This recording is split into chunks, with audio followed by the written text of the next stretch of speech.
नमस्कार, मैं हूं आपके साथ हितेश व्यास। छत्तीसगढ़ की बात देख रहे हैं आप, सभी का स्वागत है। छत्तीसगढ़ सरकार ने घोषणा पत्र में किया अपना एक और महत्वपूर्ण वादा पूरा कर दिया है। मुख्यमंत्री भूपेश बघेल ने अगले वित्तीय साल से युवाओं को बेरोजगारी भत्ता देने की घोषणा की है। हालांकि बीजेपी इसे चुनावी दांव बताकर 4 साल के बकाया भत्ते का हिसाब भी मांग रही है। क्या वाकई 23 के चुनाव में बेरोजगारी भत्ता तुरुप का पत्ता साबित हो सकता है? इसमें खास तौर पर चर्चा करेंगे कि ये जो एक महत्वपूर्ण ऐलान किया गया है, इसको लेकर 2023 की रणनीति किस तरह से आगे बढ़ेगी।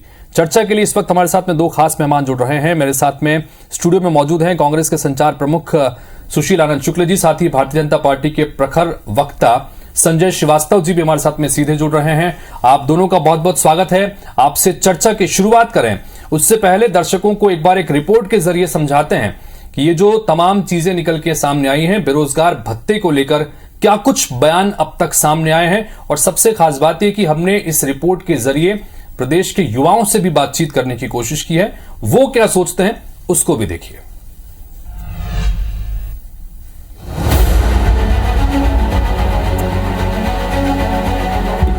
मैं घोषणा करता हूं कि अगले वित्तीय वर्ष से बेरोजगारों को हर महीने बेरोजगारी भत्ता दिया जाएगा।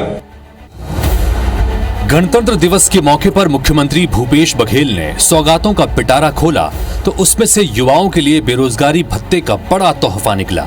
इस तोहफे का इंतजार छत्तीसगढ़ के युवाओं को 4 साल से था, क्योंकि कांग्रेस ने अपने मैनिफेस्टो में इसका वादा किया था। हालांकि मुख्यमंत्री भूपेश बघेल की घोषणा में बीजेपी को चुनावी राजनीति दिख रही है। पूर्व सीएम रमन सिंह ने पूछा कि सरकार को चुनाव के वक्त बेरोजगारी भत्ते की याद क्यों आई, और क्या सरकार राहुल गांधी के वादे के अनुसार बेरोजगारों को 4 साल का बकाया भी देगी? कैबिनेट मंत्री रविंद्र चौबे ने इसके जवाब में पिछली बीजेपी सरकार पर युवाओं के साथ छल करने का आरोप लगाया। 4 साल का बेरोजगारी भत्ता का हिसाब पहले मांगेंगे, पहले 4 साल का दो, फिर आखिरी साल का देंगे। अभी तो हिसाब मेरे को करना है कि 4 साल का बेरोजगारी भत्ता जितना है और जो उन्होंने वादा किया था उस हिसाब से पहले पेमेंट हो जाए, फिर आगे आने वाले साल का देखेंगे। पंजीकृत छत्तीसगढ़ के बेरोजगार हैं, जिनकी संख्या पिछले विधानसभा में तो लगभग 18-19 लाख बेरोजगारों की संख्या बताई गई थी। तो उन बेरोजगारों को बेरोजगारी भत्ता दिया जाएगा। बेरोजगारों के साथ लगातार छल प्रपंच करने का काम भारतीय जनता पार्टी ने किया है, इसलिए उनको प्रश्न करने का नैतिक अधिकार नहीं।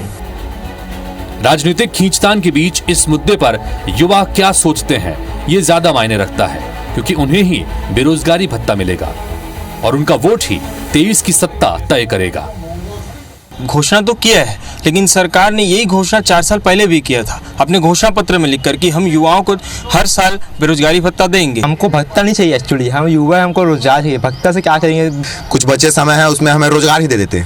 भत्ते का क्या है, सरकारें आएंगी जाएंगी, वादे तो बहुत किए हैं। तो अभी तक तो लगता है कि सिर्फ वादा ही था, उसी के दम पे सरकार भी आई है। चुनावी साल में इस तरह के वादे तो हर बार किए ही जाते हैं सरकारों के द्वारा। बेरोजगारी भत्ते जो बेरोजगार हैं उनके लिए बहुत अच्छी स्कीम रहेगी। योजना आने में थोड़ा सा समय लगा, पर इस योजना का हम स्वागत करते हैं। काफी अच्छी योजना है। जो बहरहाल युवाओं का यह भी सवाल है कि सबसे कम बेरोजगारी दर वाले राज्य में बेरोजगारी भत्ते की जरूरत क्यों पड़ गई? क्या वाकई राजनीतिक दल युवाओं के भविष्य को लेकर गंभीर हैं, या फिर उन्हें महज वोट बैंक मानकर वादे और दावे किए जा रहे हैं? Bureau report, IBC 24।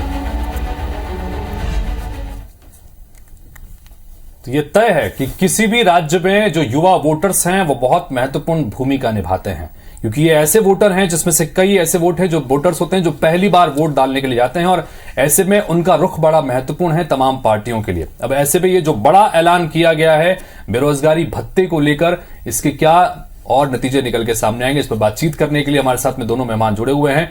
शुरुआत में चूंकि हमारी रवायत है 2-2 मिनट का ओपनिंग स्टेटमेंट के साथ शुरुआत करते हैं। सबसे पहले संजय श्रीवास्तव जी, आपसे ही शुरुआत करते हैं।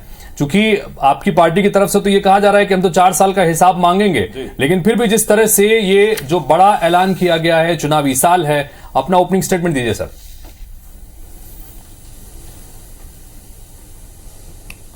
देखिए हितेश जी, भूपेश बघेल की सरकार की पिछले 49 महीनों के अंदर में जो एक छवि बनी है, ये छवि छलावे की बनी हुई है कि कहते कुछ है करते कुछ है। बड़ा आश्चर्य होता है कि जिन मुद्दों के साथ में कांग्रेस पार्टी सरकार में आई, चाहे वो महिलाओं के साथ में किया हो वादा हो, चाहे प्रमुख रूप से 10 लाख युवाओं के साथ में इन्होंने जो वादा किया था कि हम बेरोजगारी भत्ता देंगे, आश्चर्य ये नहीं है कि ये कर रहे हैं। ये तो इतने जबरदस्त दबाव में हैं कि लगभग हर वर्ग, ऐसा कोई वर्ग नहीं है जो भूपेश बघेल की सरकार के खिलाफ में खड़ा नहीं है। एक बड़ा युवा वर्ग भी इसके खिलाफ में खड़ा है। हमने 24 तारीख को प्रदर्शन किया था, लाखों युवाओं के साथ में हमने प्रदर्शन किया था, मुख्यमंत्री निवास का घेराव किया था कि बेरोजगारी भत्ता देना पड़ेगा। लेकिन इन करामाती लोगों की, चमत्कारी व्यक्तियों की ये देखिए कि कल तक आपके आईबीसी में, अन्य चैनलों के अंदर में ये स्टेटमेंट आता था कि हमने तो कभी बेरोजगारी भत्ते का वादा ही नहीं किया था, हमने कभी घोषणा पत्र किया ही नहीं था। दूसरा सबसे प्रमुख चीज, बड़ा आश्चर्य है, बड़े बड़े बाबाओं की बात आ रही है, चमत्कार पे इनको तो तमाम प्रकार के तंज कसते हैं। सबसे बड़े चमत्कारी बाबा तो यही हो गए। अब कहते हैं कि छत्तीसगढ़ के अंदर में 0.1% बेरोजगारी है। अब प्रश्न यह भी उठता है कि भाई आप बेरोजगारी भत्ता किसको दोगे? आपके यहां तो सब लोग रोजगारकृत हैं।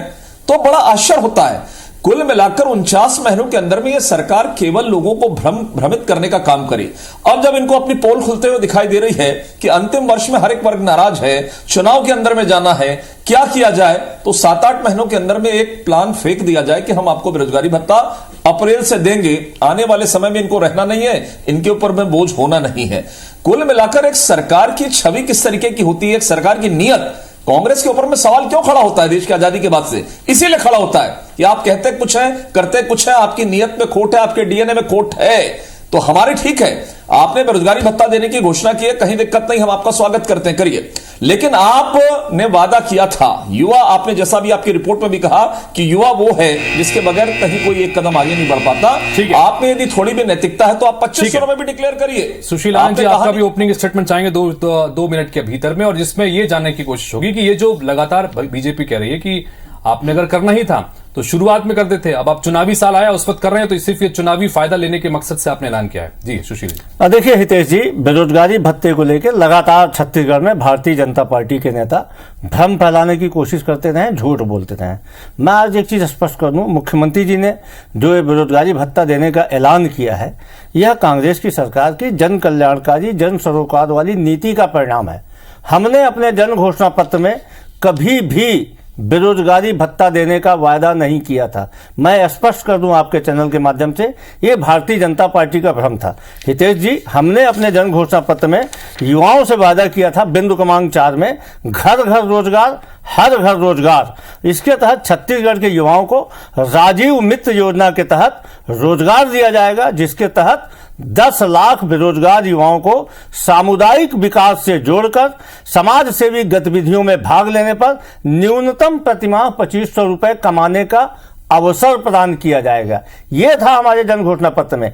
भारतीय जनता पार्टी के नेता दरअसल अपने पाप को छुपाने के लिए इस प्रकार की बात करते हैं। हितेश जी, 2003 का यह भारतीय जनता पार्टी का घोषणा पत्र है, जिसके पहले बिंदु में भारतीय जनता पार्टी ने कहा था, हम जरूरतमंद बेरोजगार 12वीं पास युवकों को, युवतियों को 500 रुपए मासिक बेरोजगारी भत्ते की किस्त देंगे। 15 साल सरकार में रहे, कभी भी इन्होंने बेरोजगारी भत्ता नहीं दिया। 15 साल तक युवाओं से ठगा और धोखा दिया। आज बड़ी बेशर्मी पूर्वक डॉक्टर रमन सिंह जी बोलते हैं कि हम 4 साल का हिसाब लेंगे, पहले अपने 15 साल का तो हिसाब दीजिए। हमारे मुख्यमंत्री जी ने जो नहीं कहा था हमने वो भी करके दिखा रहे हैं। हमने बेरोजगारी भत्ता नहीं कहा। छत्तीसगढ़ में देश की सबसे कम बेरोजगारी दर है। आज छत्तीसगढ़ की बेरोजगारी दर 0.5% से भी कम है, देश की बेरोजगारी दर 8% से अधिक है। हम ये तो जन कल्याणकारी, हमने वादा नहीं किया था गोधन न्याय योजना का, हम उसको चालू किया। हमने वादा नहीं किया था राजीव गांधी किसान न्याय योजना का, हम उसको चालू किए। हमने वादा नहीं किया था ग्रामीण कृषि मजदूर न्याय योजना का, उसी प्रकार से बेरोजगारी भत्ते का भी है। ये बिना वादे को भी जन कल्याण के पूरा किया गया। संजय जी, आपने ओपनिंग का स्टेटमेंट सुना सुशील जी का, वो ये कह रहे हैं कि आप 4 साल का हिसाब तो मांग रहे हैं बेरोजगारी भत्ते को लेकर, लेकिन आपने जो ऐलान किया था पहले 15 साल का हिसाब तो दीजिए। संजय जी। देखिए ऐसा हितेश जी, इसी को कहते हैं, कहावत है ना, चोरी ऊपर से सीना चोरी। अब तो फंस गए हैं। ये कितने बड़े, हमने कितना भ्रम फैलाया कि सरकार कितने दबाव में आ गई कि इनको बेरोजगारी भत्ता देना पड़ रहा है। अरे दबाव में नहीं, अपने जन कल्याणकारी नीति का परिणाम है कि मुख्यमंत्री 0.5% युवाओं के प्रति भी संवेदनशील है। हम ऐसे नहीं है कि 15 साल तक वादा किया था रमन सिंह जी ने कि ये किसानों से वादा किया था 300 बोनस देने का, 2100 धान की कीमत देने का, 500 रुपए बेरोजगारी देने का, हर आदिवासी परिवार से देने का, ये आपका ही है ना 2003 का अजीब सरकार है, बड़े चमत्कारी सरकार है ये। पुलिंदा जहां तक आपसे वादा खिलाफी का सवाल नमूना। है, मैं सुशील शुक्ला को चुनौती देता हूं। 500 रुपए बेरोजगारी भत्ता देने की बात जो हमने की थी वो हमने दिया था। बिल्कुल नहीं दिया, आप गलत बयानी कर रहे हैं। आप बताइए कब किस युवा को दिया था? आपने झूठ बोला था, आपने झूठ बोला था। ये है आपका घोषणा पत्र, आपने वादा किया था 500 रुपए देंगे, नहीं दिया। आपने किसानों से वादा किया था 300 रुपए बोनस देने का, आपने नहीं दिया। आपने वादा किया था किसान हर आदिवासी परिवार से 1 करोड़ नौकरी देने का, नहीं दिया था। आपने वादा किया था आदिवासी परिवार को 10 लीटर वाली गाय देने का। हमने तो अपने जन घोषणा पत्र के 36 का युवा डंडा लेकर बैठा, डंडा लेकर मुख्यमंत्री सरकार को अधेड़ने के लिए। ये सरकार कितनी कमजोर सरकार है, इस सरकार की परिभाषा कितनी कमजोर है कि बेरोजगारी तो है ही नहीं, फिर भी मेरे को बेरोजगारी है। हम आपके समान वादा खिलाफ पार्टी नहीं है। और सबसे बड़ी चोरी, ठीक है, सबसे बड़ी चोरी सरकार ने चोरी की, जो छत्तीसगढ़ के युवाओं का जो पैसा था वो पैसा उनके चेहरे के ऊपर का नकाब उतर गया। इसको ये सामाजिक भागीदारी की बात कर रहे हैं। राजीव मितान कब खोल के क्लबबाजी करने के 52 महीनों तक आपको युवाओं की चिंता क्यों नहीं सताई? आपने कहा कि जन कल्याणकारी एक फैसला हमने लिया है जिसकी वजह से युवाओं को फायदा मिले। डॉक्टर रमन सिंह कह रहे हैं कि 52 महीने तक आपकी याद क्यों नहीं आई? चूंकि अब चुनावी साल है इसलिए आपने युवाओं को याद किया, चूंकि युवा वोटर्स की चिंता है। जी हितेश जी, 52 महीने तक छत्तीसगढ़ के युवाओं को रोजगार मिले, इसीलिए पिछले 4.5 साल में हमारी सरकार ने 5 लाख से अधिक युवाओं के लिए रोजगार की व्यवस्था की। जो डॉक्टर रमन सिंह जी आउटसोर्सिंग का काम चलाते थे, एजेंसी को सेट करके 0.1% बेरोजगारी भत्ते की बात करते हैं। आज बड़ा ये तो कोई साइंटिस्ट आंसर नहीं होगा, कोई ऐसा किसी विभाग इतिहासकार नहीं होगा, कोई ऐसा इकोनॉमिस्ट नहीं होगा जो इस बात को सिद्ध कर दे कि हाँ भैया तुम्हारे बेरोजगारी दर नहीं है, उसके बाद भी तुमको बेरोजगारी भत्ता देना पड़ रहा है। ये बड़ा विचित्र टाइप की सरकार है, ये बड़ी विचित्र टाइप की सरकार है। कोई बेरोजगार है नहीं, उसके बाद भी हम बेरोजगारी भत्ता दे रहे हैं। वो है कमाल, भूपेश बघेल की सरकार का कमाल। अरे इसको सिद्ध तो कर दो भैया, ऐसा क्यों? कुल मिलाकर सरकार दबाव में है, शराब के नाम पर महिलाएं भी नाराज है, युवा नाराज है बेरोजगारी भत्ते के नाम पर, किसान नाराज है, उनकी जमीन का रकबा काटा जा रहा है, स्वतंत्रता समूह बहन नाराज है, ऋण माफ नहीं किया गया है। इस सरकार की छुट्टी हो रही है, अब डर के मारे ये हर काम करेंगे जो हम करेंगे भाजपा कहेगी वो ये करेंगे। इनके मन में कांग्रेस पार्टी के नेता लगातार ये बात कहते हैं, करते रहे हैं कि 15 साल तक चूंकि यहां पर बीजेपी का शासन रहा, डॉक्टर रमन सिंह की सरकार रही, युवाओं के संदर्भ में कुछ बड़े फैसले नहीं लिए गए और उसकी वजह से बेरोजगारी दर यहां पर बढ़ा। और अब ये लगातार सरकार दावा करती है कि हमने 4 साल के दौरान यहां पर बेरोजगारी दर को दशमलव के भीतर लाके रख दिया है। ऐसी स्थिति में आपको उसको किस तरह से देखते हैं? क्या सरकार की आपकी जो लगातार आरोप लग रहे हैं कि 15 साल के दौरान बीजेपी की तरफ से कुछ नहीं किया गया युवाओं के लिए, इस पर क्या कहेंगे? देखिए हितेश जी, मैं तो यही आश्चर्य कर रहा हूं, एकाध किसी इकोनॉमिस्ट को आज बैठा लेते चर्चा के अंदर में। जिस प्रदेश के अंदर में 0.1% बेरोजगारी दर है वहां बेरोजगारी भत्ता एक कमिटमेंट है युवाओं के प्रति। कौन सा लॉ है? कौन सा कांग्रेस का संवेदनशीलता है? इस तरह की चीजों को बेरोजगारी दर थी जब तक रमन सिंह जी थे, आज आधा फिर से बेरोजगारी दर है। यही है कमिटमेंट डॉक्टर रमन सिंह की सरकार, भूपेश बघेल की सरकार में। जो कमिटमेंट भूपेश बघेल कहते हैं वो पूरा करते हैं, हम वादा खिलाफी नहीं करते। ये सबसे बड़ा हम खरीदेंगे, हमने 2500 बोल गए, 46 में और सबसे बड़ी मोदी जी के तमाम विरोधों के बावजूद हमने कमिटमेंट किया युवाओं को सरकारी नौकरी देने। 15 साल के बाद जब हमारी सरकार आई, पहली बार शिक्षकों की सीधी भर्ती हुई। डॉक्टर रमन सिंह के समान हमने मिटलबड़ा वाला काम नहीं किया, जो किया, जो कहा वो किया, जो नहीं कहा वो भी किया।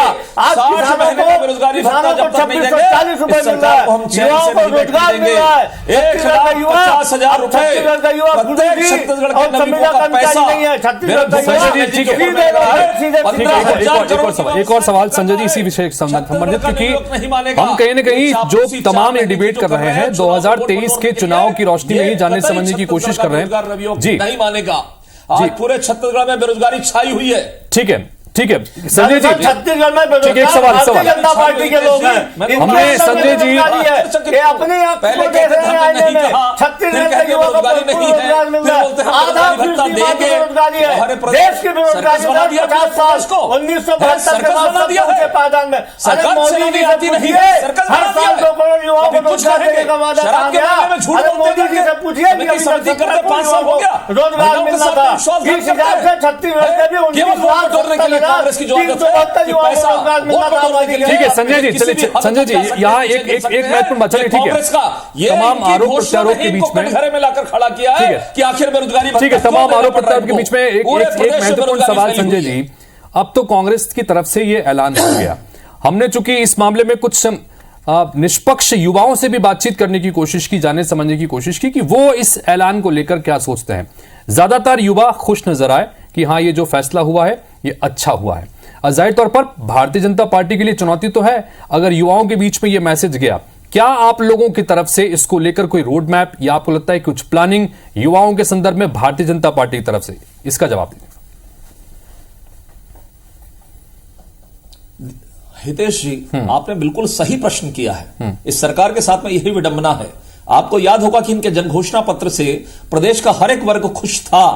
आज 4 साल के बाद हर एक वर्ग नाखुश है। रुकिए तो 2-4 महीने, कितना दे रहे हैं, कब तक का दे रहे हैं, अभी समझ में आ जाएगा मार्च में।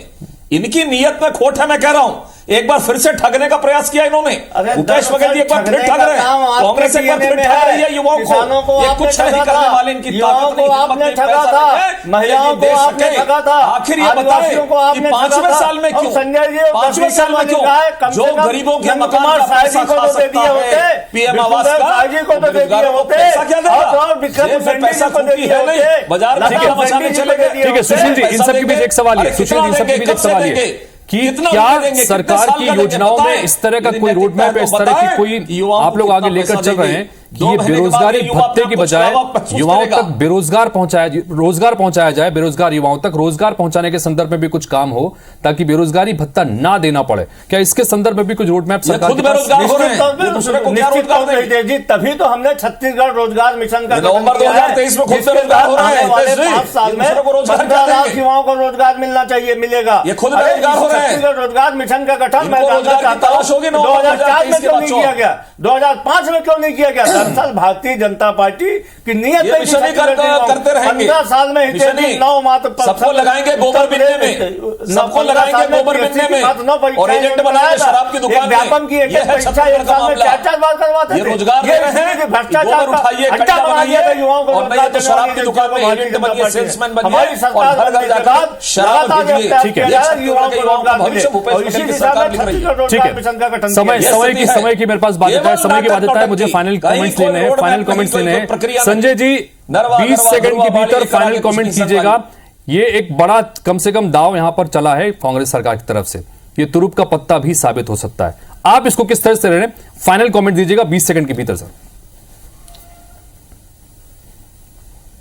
हितेश जी, आपने बिल्कुल ठीक कहा, ये तुरुप का इक्का चलने की कोशिश है, लेकिन जो छत्तीसगढ़ का युवा, छत्तीसगढ़ की जनता 2018 के अंदर में ठगी गई है, जिसके साथ में छलावा किया गया है, एक बार फिर से इनके छलावे में आने वाला नहीं है। युवाओं के साथ में कभी इस तरीके का गंदा मजाक नहीं करना चाहिए जो एक बार फिर से कांग्रेस कर रही है। इसका नुकसान इनको निश्चित रूप से होगा और नवंबर 2023 में ये फाइनल कमेंट 20 सेकंड के भीतर। निश्चित तौर पर यह युवाओं के प्रति छत्तीसगढ़ की कांग्रेस की सरकार, मुख्यमंत्री भूपेश बघेल की प्रतिबद्धता है। उन्होंने छत्तीसगढ़ सबसे कम बेरोजगारी दर होने के बावजूद 0.5% से भी जो कम बेरोजगार युवा हैं उनका भी ख्याल रखा है। मुख्यमंत्री की संवेदनशीलता है और ये छत्तीसगढ़ में रोजगार मिले, इसीलिए 5 लाख युवाओं को अभी तक रोजगार दिया गया और आने वाले 5 साल में 15 लाख युवाओं को रोजगार देने के लिए हमारी सरकार ने छत्तीसगढ़ रोजगार मिशन का गठन किया है। हम भाजपा चुनावी साल है और चुनावी साल में जिस तरह से मुख्यमंत्री जी ने यह बहुत महत्वपूर्ण ऐलान किया है बेरोजगारों के संदर्भ में, इसका आने वाले समय में किस तरह का असर होगा ये तो वक्त बताएगा। लेकिन जाहिर तौर पर जैसे कि हमने एक लास्ट वक्तव्य के तहत यह बात कही कि दोनों ही पार्टियों का, चाहे किसी की भी सत्ता यहां पर आए, ध्यान इस बात पर होना चाहिए कि बेरोजगारों तक रोजगार किस तरह से पहुंचाया जाए ताकि इस तरह से बेरोजगार भत्ते को लेकर सियासी बयानबाजी का दौर हमको ना देखना पड़े। उम्मीद करते हैं कि कुछ बेहतर होगा युवाओं के संदर्भ में। आप दोनों का बहुत बहुत शुक्रिया चर्चा में शामिल होने के लिए, अपनी बात रखने के लिए। इसी के साथ फिलहाल इस बुलेटिन में इतना ही। नमस्कार।